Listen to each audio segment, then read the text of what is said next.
What's up, fellas? Time to wake up, get our freaking minds right. The weather is actually good. The vibes are high. It's March. Today's March 11th. Most underrated sports week of the whole year, in my opinion. Number one, the conference tournament college basketball week, especially if you love to gamble, which we certainly do on DraftKings here at Barstool Sports. We're going with the double fist. We got the Stella Blue cold brew, and we got the Stella Brew hot because we're trying to wake up, get freaking fired up. It's a good week to be alive. And we're going to be joined today by Peter Burns at SEC Network. He's on his way to Nashville, but was very kind to give us a little time this morning. And we're going to preview. We got the SEC basketball tournament. Hell, we got all the college basketball conference tournaments this week. Some teams punching their bids last night. What's up, Peter? How are you doing this morning?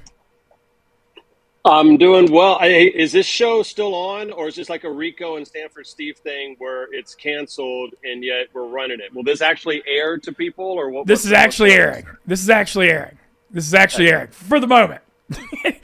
No, but doing well. I hate to miss you in Nashville. So you're headed to Nashville today for the SEC tourney? Yeah, man. Headed out here in a couple of hours and trying to figure out how the hell Chad Baker-Mazara doesn't get in trouble over the weekend, and for Auburn, you got Mizzou lost 4 of the last 5, Mississippi State lost 4 of the last 5. I mean, this probably is the biggest tournament that we've had. I'd say maybe in the history of the SEC of league, man. I mean, just you think about. You're going to get probably at least 12, if not 13 teams in, Mintzy. I mean, this is as good as it's going to get that the conference has ever seen in hoops. No, I've never seen the depth like this. And man, for those people that haven't gone to it, man, I know the SEC tournament location rotates sometimes, but man, the Nashville deal with it being at Bridgestone Arena and you just walk out right onto Broadway, and then just Nashville being kind of like a center location of the SEC, it's a freaking spectacular event. I mean, I couldn't have had more fun. No, I mean, I was going to say, we went over there to the Barstool Bar. I can't remember what night it was, and had a big time. I mean, it was awesome. For those of you who don't know, like Mintzy, it was like the parting of the sea. Like you had crowds and crowds and crowds. We had like 8-9 people deep rolling with Chris Doring and a bunch of people from ESPN, and everybody's like, Mintzy! And then like everybody just gets by, and we get to the front of the line. So I appreciate the VIP access last year. But yeah, I would tell you this, like Omaha is great. Obviously, college baseball, College World Series as far as like venues, but I'd put Nashville for the men's tournament as good as anything. Like as soon as the games are out, like everybody's going to the bars over on Broadway. Like it's a damn blast. No, it's amazing, and it's also March, good weather this time of year. And then, as you mentioned, just this SEC basketball this year, the depth in the league is crazy. You're talking about maybe 12 teams making the NCAA tourney, and then you could make a legitimate – I mean, Auburn and Florida are both 1 seeds. Bama's probably going to end up as a 2, but you could make an argument for them as a 1 after their thrilling win over Auburn. And I want to bring this up before we even get to the SEC tourney. I thought that Bama-Auburn game Saturday was one of the best regular season college basketball games in the history of the sport. I mean, unbelievable. Yeah, and honestly, it didn't matter that much for Auburn. They'd already wrapped up the regular season, but you could tell that it meant something to Alabama, who needed to have it as well too. And now it puts, and I tweeted this out after the game, like the way Auburn lost that game, and even Chad Baker-Mazara being thrown out of the game for the flagrant 2, is that this was the best thing to happen to both of these teams, Mintzy. Like you needed Alabama to get right, to go into the jungle and win that game, get a little confidence going into the tournament. And for Auburn, you also realize at some point your shit does stink a little bit, right? Like after you win the regular season, you have to at least finish off. And it felt like they took a little bit of the foot off the pedal, and now I think they're a little bit pissed off about that. So, I mean, there's not really a final out of any of probably the top 6 seeds that I would look at it and go, well, that's going to be kind of a crappy SEC tournament final. Like, I mean, it's going to be unbelievably good. No, and so you mentioned the Auburn thing. I mean, they win the SEC. They're still going to be a 1, but they did go 0-2 last week, losing at A&M, losing at home to Bama. They won this SEC tournament last year, beating Florida in the final, and they're plus 150. They're the favorite. My question, So you think they're going to be pissed off and come out really strong this week? Because I feel like last year they won the tournament and then they lost to Yale first round in the NCAA tourney. It's like that fine line between how hard do you go in the conference tournament if you've already got good seed locked up. Well, and I don't know if you saw the thing that Coach Cowell talked about yesterday, but he would always talk about this throughout the year. He didn't give a damn about the SEC tournament. You know, like he knew there was bigger fish to fry, and yeah, no anymore is because of the struggles that they have. Did I freeze? No, you're good. You're back. You're back now. There you go. I got the dial up there. I think they at least need to win one game just to kind of get right, if that makes sense, right? Like for Florida, I still think Florida wins it all. I think Florida tasted it. I think that they're the best team, top to bottom. And, I mean, what are the odds right now for a Final Four? I think I want to say it's like plus 125 for Florida to make the Final Four. I think it's minus 120. I don't know if there's a whole lot of value in that, but Florida at plus 750 to win the title, I love that. I mean, I love that more than maybe Alabama or almost the even odds that Alabama or Auburn has right now. Yeah, no, Florida this year, man. Todd Golden, came from San Francisco. What a job he's done to win on the road at Auburn and at Bama. And then I watched them Saturday. They blew Ole Miss out 90-71 in Gainesville. Man, Walter Clayton, that guard, I know people are talking about it, but they're not talking about him enough. Holy freaking crap, man. That guy's unbelievable. It's not only that, but you got Hauk, you got Handlogden, who came out and burned his red shirt, so he's another big that they have. Alex Condon came back. So, I mean, honestly, probably the toughest coaching job that anybody has in college basketball right now is Todd Golden, because he has so many bigs. How do you stretch the floor properly and make sure that you get in the right combo? So it was important to Handlogden back, weeks ago, just to get kind of invitation right now. Yeah, no, it's so impressive. Okay, when you look at the SEC, you got Auburn 1 seed, Florida 2, Bama 3, Tennessee 4. All those teams have double byes into Friday. Then 5 through 8 get a bye into Thursday. You got A&M 5, Kentucky 6, Missouri 7, Ole Miss 8. Of the 5 through 8 seeds, who do you think has the best chance to make a run? I think it's A&M having Tennessee second, who I think can be beat. Yeah, I mean, A&M is one of those teams. Buzz Williams, they just rebound so damn well. But the problem is Tennessee. I mean, I think a tournament setup like that works well for them because they can grind it out. They can play a really good defense. So that's going to be an ugly ass game between A&M and Tennessee if we get it. If you're talking about a team that can be red hot at the right time, I still like Kentucky. And I think because of what I said earlier, the fact that Coach Cal never really cared about the tournament in Nashville, I think that really upset a lot of Kentucky basketball fans. And I know Mark Pope is dialed in, Mintzy, as far as anybody about what Big Blue Nation wants. And he knows they're going to travel extremely well. So, I mean, it hurts they don't have Jackson Robinson. He's out for the year with a wrist injury, but Lamont Butler's playing better. Otiga Owe has been awesome. And they're a team that still think at some point they don't have the upside that Alabama has when things are going right, but I think they can play a little bit better defense than Alabama. So I actually like Kentucky to make it all the way into what that would be the semifinals. And I just think Florida will have too much for them on that side of the bracket. Yeah, Kentucky, like you said, they've had a lot of injuries this year. Pope had a big start to the year, and then they had like 3 guys out. I know you mentioned Jackson Robinson's out, but they've still had overall, a very solid year. I mean, I believe Joe Lenardi has them as like a 3 seed right now because they have 10 quad 1 wins. And I feel like people are sleeping on them a little bit SEC-wise because all the hype on Florida, Bama, and Auburn.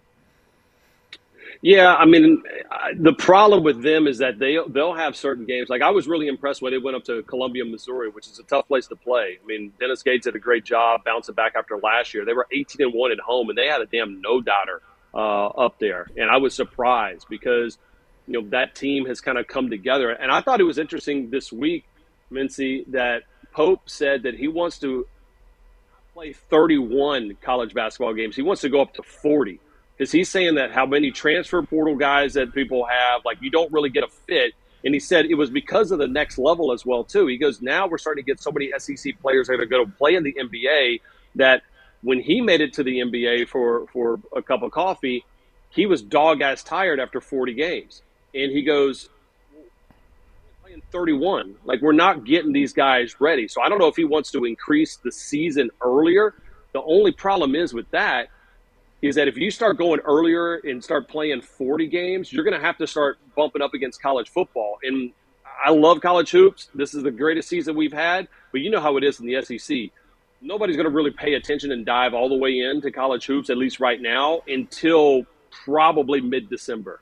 That's just the way it is right now because SEC football continues to run everything in this conference. Yeah, no doubt. But that is a fascinating observation, though, because it almost makes sense with the portal. You're paying for these one-year rentals, too, so you almost want to get more value out of them, too, I guess, in a way. I've never heard and that. Then the question is, would you load management some of those guys? And I know we hate that in the NBA, but would that ever come out?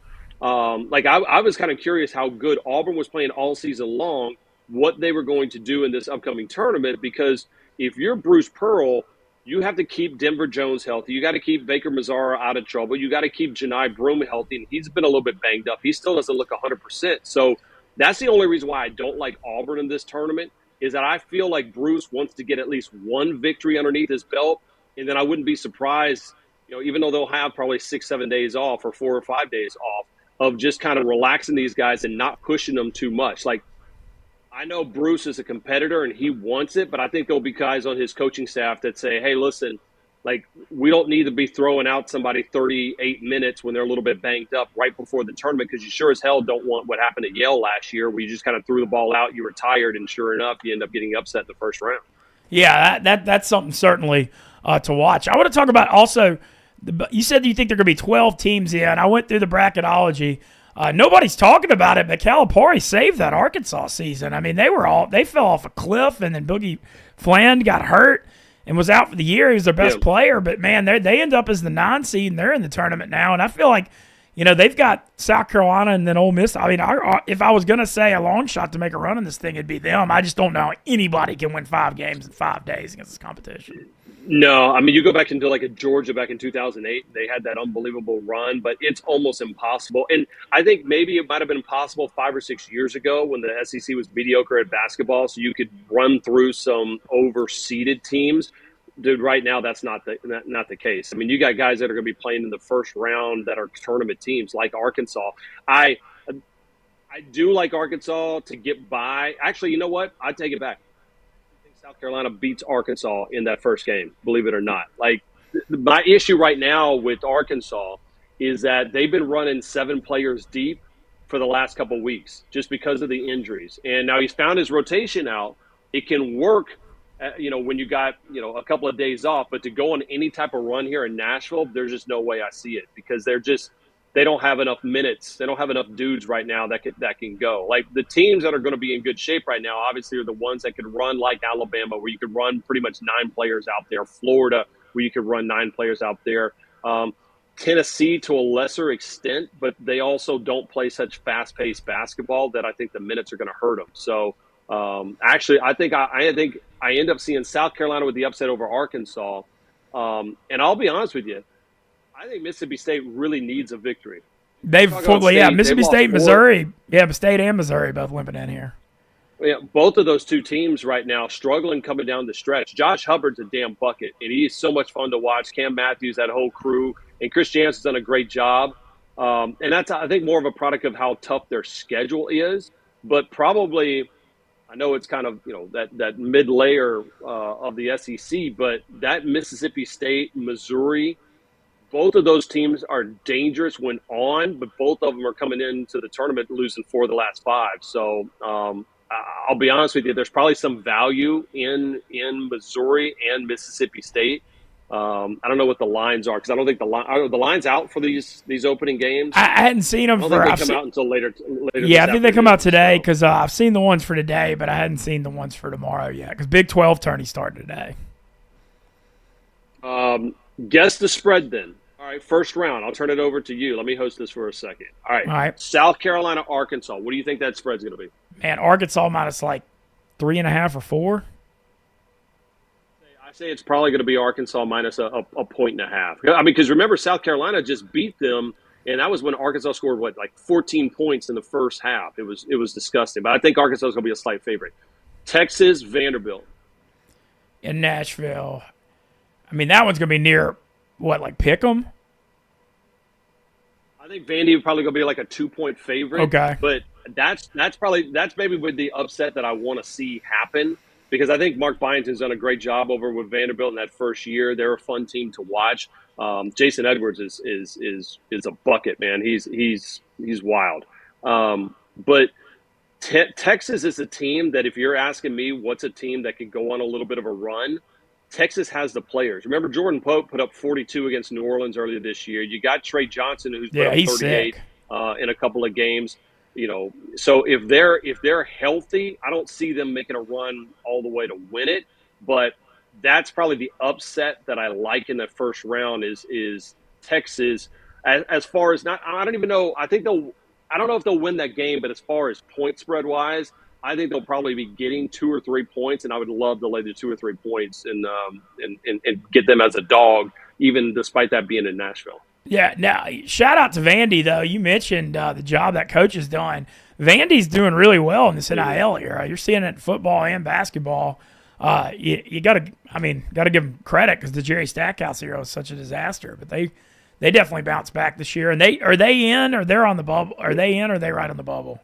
Vandy's in. Yeah, Vandy's going to be in. I think Georgia's in. I think Arkansas is in. The only two that I think were really on the bubble are Oklahoma and Texas. And Oklahoma just beat Texas to kind of give them that run. So unless there's just these unbelievable Cinderella teams win and still a bunch of bids, I think Oklahoma is in right now. But it could come at the cost of Texas if Texas ends up going on a run. I just don't know how much the committee – year in and year out actually look at these tournaments.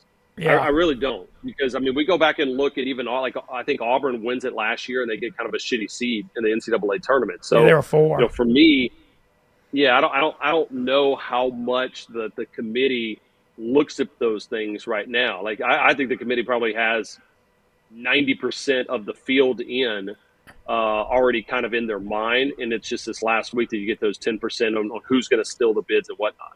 Yeah, no, it's going to be fascinating to watch. But I know what you mean, because it seems like every year that especially for the SEC and the Big Ten and all the tournaments that end on Sunday, those Sunday championship games don't even factor into anything. They've already decided everything. No. And so I feel like every year it's like the same thing, where you like watch the Sunday games and then you see the seeds and you're like, what? But I feel like that's been going on forever. Yeah, and and that's why, again, I don't think anybody loses any sleep over it. You want to win the title. I remember Florida Gator fans are pissed off last year. They end up, not winning that game, but at what cost too? Because I think in years past, the SEC has had teams that could potentially make a Final Four run. You see Nate Oates doing it, and you see Bruce Pearl a couple of years ago. But I think this year you have legitimately 3 teams that I think are title contenders. Maybe 4 if you add Tennessee in there. I just haven't seen the consistency of that squad, all season long, because sometimes Zakai Ziegler just doesn't have that game, or Chaz Lanier had a little bit of a slump or in the season. But that's why I'm kind of curious to see how much of these guys are going to press and how much minutes all the stars are going to play, because man, like, this is not just, hey, you want to make the tournament Sweet 16. You're looking for a national championship this upcoming season. Yeah, the Tennessee thing, and last year wasn't a problem because they had Dalton Connect, but I feel like they're a similar team every year where they play just super elite defense, but the offense will just disappear. And, I feel like there's a lot of games that score 60 or 65 points, yeah. That's Rick Barnes basketball. Rick Barnes kind of, almost like Greg Popovich in the San Antonio Spurs back in the day, where they're like, we're gonna win every game, we're gonna grind it out, and hopefully we have 1 or 2 guys that'll put up 20 points, and they have those guys. They just, I just don't think they have the guys overall team like they had a couple years ago. Remember Admiral Schofield and Grant Williams? Like, that was a really fun team. I just don't know if they're as complete this season than we've had before. So, but he's fun as hell. I had one of the coaches, one of their assistant coaches, Greg Polinsky, join us on my Sirius XM show this week, and he was telling me, I didn't know that Rick Barnes is a big prankster. Really? Did you know that Barnes Yeah, I had no like out of all the coaches in the SEC, as far as like who would be like huge or running pranks, I'd have no idea that it was Rick Barnes. He was telling stories about how Barnes will buy these fake lottery tickets and give them to the players, and then watch the reactions when they win like 10 grand or something like that. And the players are going crazy, and everybody's like, "Oh, this is awesome!" And Rick's like, "Yeah, those are not real." Oh Like he's man, done that. He's got He's got that's like pretty cold this was the for one that blew college my kids, mind. you know. I think it's cold. I know cold blooded, although they're probably all making over $100,000. So it's not the worst thing for them. But he was telling me a couple of weeks ago, the guy Ziegler told me that they were in a meeting, and sudden Barnes says, "Watch this." And so when one of the players came in, he had one of those fart sprays like that make the sound and have the most god awful smell in the history of the world. Sprayed that right before the team meeting and kept blaming different players as they were coming in. Like I would have not have thought that Rick Barnes was like this overgrown toddler, and yet there we go. I mean, that you learn a little something new about some of these coaches sometimes. Yeah, I definitely didn't know that either, but I do know the man can coach some basketball, man. That thing, Tennessee, I know they hadn't made a Final Four, but they've been this Barnes era every year. They're top 10, top 15. I mean, the consistency level is unbelievable. How many SEC teams do you think make the Final Four this year?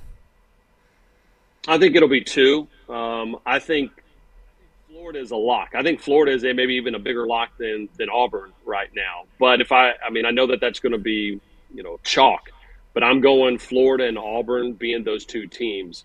And it's just weird matchups. Like, can you imagine Houston and the way that they play basketball, just like they grind it out, slow style, and Alabama facing off Yeah. like that? That would be freaking fascinating basketball to be able to watch.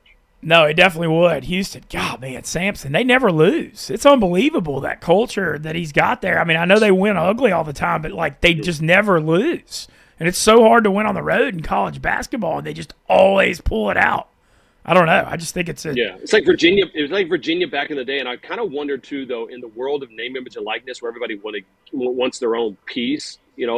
How sustainable that is over the next 10 seasons, right? Like the style of basketball that Auburn plays, the style of basketball that Florida and Todd Golden play, the style of basketball that even obviously Bruce Pearl and Auburn play is that fast pace.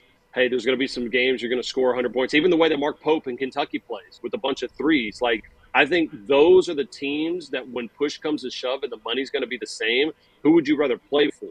A Florida, an Auburn, an Alabama, or a Houston in that style of basketball. So I think that thing has a little bit of a shelf life, but I mean, he's got him ripping right now for sure. I got a question. So, how good do you, so biggest story in college basketball this year has been the Rick Pitino revival of St. John's. They win their first Big East title since Chris Mullen was playing in 1985. Do you think they have a shot at the Final Four, or are they like overachieving because their conference is weak? Yeah, I mean, it's kind of like the idea because the Big East is like of old.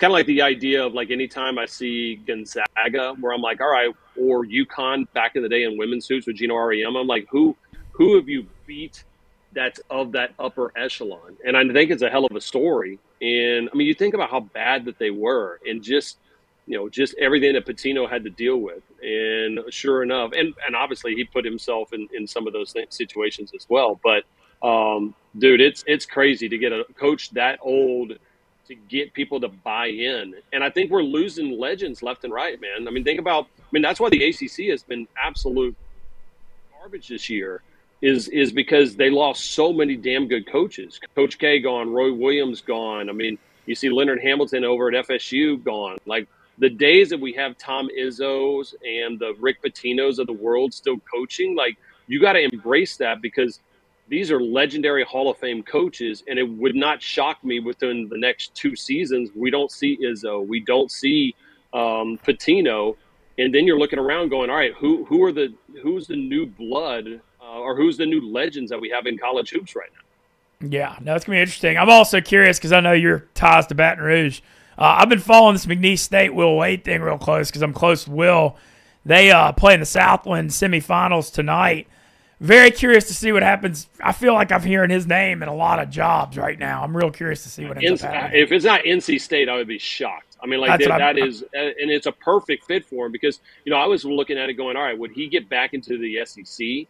Oklahoma might have been one of those teams that looked at them if they decided to go a different direction in Porter Moser. And then I look at it and go, all right, do you want to go back to the SEC, or do you right now, with the way Will Wade has had success and his strong-ass offers back in the day, now that they're legal, do you want to go to NC State where the Wolfpack crowd will absolutely love him? North Carolina's not really good right now. Duke is going to lose Cooper Flagg, and they'll still probably be good coming up. They'll always recruit really well. But outside of that, with how weak the ACC is, I don't think there's a doubt that if Will Wade takes the NC State job, you're talking about them being a revival and maybe at the top of the ACC within 3 years. Yeah, I'm very curious to see what happens there, and we'll be cheering. I've been having fun following McNeese State, and we'll be watching them play Northwestern State tonight in the Southland Semi. I just wish so seriously, real quick on it, as an LSU guy, I wish that Will would have handled it differently with the LSU administration when everything was going down. Because I remember him firing off a tweet that was upset with the administration, and the administration was in a situation, Mintzy, where you're like, dude, we can't, it is what it is. You got to just relax. And then he went off on it for a little bit.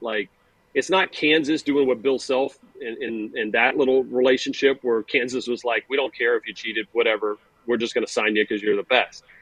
That didn't happen necessarily at LSU with Will Wade, but man, to see what Wade could have built over at LSU, and I like McMahon. He's a great coach. But they just had some injury issues, and they haven't been able to get it right yet. So I'm fascinated about Will Wade being able to, to go. And they brought a little bit of a vibe and a culture there to McNeese State. So I think he ends up being with the Wolfpack next year. Yeah, that would be fun. Certainly it'd be fun to follow, but going to be pulling hard for McNeese State. Well, also got to mention, because you kind of mentioned the basketball getting lost in the football shuffle during football season. Man, we got SEC baseball starting this weekend too, and it's kind of similar with what March Madness does to the college baseball, whereas dude, SEC baseball is even more loaded than basketball. It's freaking crazy. You could make an argument right now. There's 16 teams in the SEC. You could argue that 15 of them are top 25 caliber. Missouri's the only one that doesn't look that good. Yeah. And then that's starting this. Yeah, you're right. And that's the deal. That starts this week, and that's crazy to think about it. And obviously the weather down in the South helps us so much, especially in name, image, and likeness, and now being able to get guys over here and signing some of these deals. But Vitello squad, I think they've hit 7 Grand Slams so far this season. They look unbelievable. 8 now. That's crazy. And the record for seasons for seasons 14. They've already hit 8. And the problem is now they're going to run into SEC pitching. And I don't know if SEC pitching is kind of caught up to SEC hitting. We'll have some one-offs. We'll have a Paul Skeens every once in a while, or a Casey Mize. But the idea of having really, really good rotations right now, I think it's just difficult. I think the hitting is farther along than the pitching in this conference. And I'll be honest with you, we've seen what did we win? We had Ole Miss, or we had State, then Ole Miss, then LSU, then Tennessee. So if there's a new team to win it, I'm pulling for Arkansas. I'm still crushed that Dave Van Horn and those guys did not win it back in 2018, where they missed that pop-up over in Game 2. That still kills me. So if there's a team that I kind of am pulling for outside of LSU, it's probably going to be Arkansas this season. No, Van Horn's a stone cold legend. Because you see baseball fluctuates year after year. You'll see up years, down years. You saw Ole Miss and State winning the title and then falling off. But Arkansas is literally every single year. They're top 10, top 5, and no reason they're not this year. Some other quick storylines. A&M's kind of, I don't want to say struggling, but they've lost some games, for how hyped they were at number 1. Obviously, they have a new coach in Michael Early. Lost Coach Slosh. Lost Gavin Groholik, their All-American third baseman. I'm curious. Do you think that this could be a down year for them, or are they just trying to figure it out? Yeah, I think it reminds me of LSU a couple of years ago, where they were preseason number 1, and then all of a sudden they just don't live up to that hype and to that billing. And so, I think they'll be fine, but I don't know if that's a team that I've seen kind of come alive. And that was one of the cases with when Sloss left, which is still one of the wildest things that, and we've seen it. like the way that went down in Omaha, and I've asked Jim Schlossnagle on my show and talked to him a bunch, and he's come up and he's like, listen, man, I apologize. I handled that thing completely wrong, and I at least appreciate him manning up and owning it. Because listen, him and Del Conte always had a great relationship over at Texas, so it didn't shock me that he would go to Texas. Just the way that he left, especially right after right after losing the College World Series to Tennessee, then having that weird presser. But I think Early has an opportunity to kind of learn from this, and I know that he's surrounded himself with some coaches that have been around before. So honestly, I think it's better that they struggle early and try to figure out who the hell they are right now before, rather than them being all world and not realize there's going to be some bumps in the road down the road. Yeah, and so looking at this weekend, LSU opens Missouri, but there's some just awesome series. I'm excited about Arkansas at Ole Miss because Ole Miss is hot again. It seems like this is I was calling for like a 2 or 3 seed in the NCAA tourney before the year. I thought this was going to be a bounce back year because the pitching staff and getting Hunter Elliott back. And they're 13-1 or 14-1, something like that. I'm really curious to see how that Arkansas series goes in Oxford. It's a big one this weekend. Yeah, Georgia as well, too. Georgia's been absolutely crushing the ball. Georgia's got a little bit of Tennessee in them from a couple of years ago. They got some swagger to them, the way that they're hitting. I want to say that they've got something like 48 home runs so far this season. So we'll see if Georgia can actually get something going and like they did back in the Dave Perno days and go to Omaha. But, yeah, I mean, I'm trying to figure out if this is Bianco's, last year. Like, I always kind of feel like that, hey, he didn't want to go out with a bad taste in his mouth like he had last year. And so I'm kind of wondering, like, hey, is this the swan song for Mike? Like, doesn't have to be. He could be a damn legend and coach as long as he wants. But every single year, I'm just trying to appreciate the coaches that we have as some of the damn legends in the game. Because at some point, they're probably going to get sick and tired. And they don't have to deal with it like college football or basketball so much with the name, image, and likeness and having to deal with, contract situations and having a GM. But I do wonder, like, the guys like Tim Corbin, Dave Van Horn. Yeah, I know what you mean. The older school coaches having to deal with the new era. You saw that in college basketball, like with Jay Wright at Villanova and, Larinaga at Miami. I know he was older, but you kind of saw some coaches in the new era kind of got out of there. It's also weird as hell to see Paul Maneri in South Carolina gear. I'm not going to lie. Like, that just feels weird. And I love Paul. Just every time I look at it, I'm just like, he's got that goofy smile on his face that he'd always have. So, good that he's back healthy and stuff, and they're actually playing pretty good ball, but kind of curious to see how that works out in Columbia. Yeah, I'm hoping, I've talked to KP about this. Man, one of these years, I know y'all do the bases loaded for the NCAA tournament. I wish y'all do that like red zone bases loaded for Friday night SEC. Calling for it. People want it. Listen, dude, seriously, like either you need to do it because I've been trying to tell them for the longest time. Like, we have SEC, we have a college game day, obviously, for college football. We got SEC Nation ultimately, for what do you have it for basketball or for SEC Network. But we need to have some type of. Can you imagine Texas versus A&M this year with Sloss? And having like a pregame show and a postgame show, like you need to take up Wake Up Mintzy on the road and do those games, man. Yeah, no, I agree. The atmosphere of college baseball, man, just people are fiending for it and want it. Well, do you any predictions on LSU's looking really good? Who do you like in the SEC this year in baseball? I mean, honestly, still Tennessee. As much as I love LSU, I think that Tennessee ends up being the way to go. So. My man, I got to roll. I got a production meeting I got to do. So. All right, well, great to see you. Appreciate you, Peter. Have fun in Nashville. We'll be following. Thanks for joining us this morning on Wake Up Mintzy. All right, Peter Burns, SEC Network. Always good to catch up with him. He comes on here once every couple months. Some other Barstool stuff I want to hit real quick. Shout out Barstool Big Cat. The 16-0 run of dreams. It ended last night with the over in the College of Charleston UNC Wilmington game, but nobody will ever forget it. 16-0. All-time run. God knows how much money he made. I mean, the entire internet was watching the College of Charleston UNC Wilmington game, following Big Cat streak. Had a shot at overtime last night. Would have needed it because the game was under by like 15 points. But, man, who the hell does that? I mean, literally, that's a once-in-a-lifetime run, if that, to win 16 college basketball games in a row.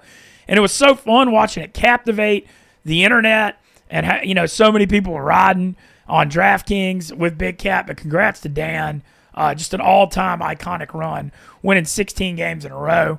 Just huge shout-out to him. Sorry to see it end. Hopefully we'll start a new streak today. We're going to be streaming all week for conference tournaments. This is the most underrated week of the year in sports, in my opinion. If you like gambling, which I do and everybody in my company does, man, there's nothing like this all-you-can-eat buffet of conference tournament basketball games. And, we've got the smaller conference tournament. Like last night, I'm not going to sit here and act like I have, a clue who any of the players were in that Wofford-Furman game, but that game was electric. Just watching those, like the small conference championship games where everything's on the line. Troy ended up beating Arkansas State in the Sun Belt. But, man, this week's just the freaking best. And I can't wait. Big 12 tourney starts today, and then it really gets going tomorrow, man. Tomorrow through Friday. I mean, just because it's like the, round of 16 and the quarters, there's just so many games. I got a couple of long shot futures bets I like. I like Oregon 28-1 Big 10 tourney. They open with Indiana tomorrow, but just Dana Altman and Oregon have such a great pedigree in March. He always does well, and I think the top teams in the Big 10 are a little vulnerable. So I like a 28-1 flyer. I'm also looking at Xavier. I believe they're like 12-1 or 10-1 in the Big East, and they also have a great March pedigree. So I'm kind of looking at a couple little long shot conference tourney flyers for you there. I'm going to go back in the lab, dig some more up. But as always, fire on DraftKings. I know we're going to have I'm not sure if the code's out yet, but they're going to have a good sign-up thing we're running with Barstool this March. Can't wait to just fire all week. It's St. Patty's Day, my first St. Patty's Day in Chicago on Saturday. Well, the day is actually Monday, but Saturday's the big celebration down the River Green. Man, Hank said it on Part of My Take, but you finally can feel it in the air, man. I was walking around last night with flip-flops and shorts and a T-shirt on after it was dark, feeling good in Chicago. Thank God. This winter, the winter up here feels like it's never going to end, but it feels like we got a break. The sun's out. We get the daylight savings times now. Good times are coming. I hear it everywhere I go. Let's enjoy it, fellas. Let's have a day.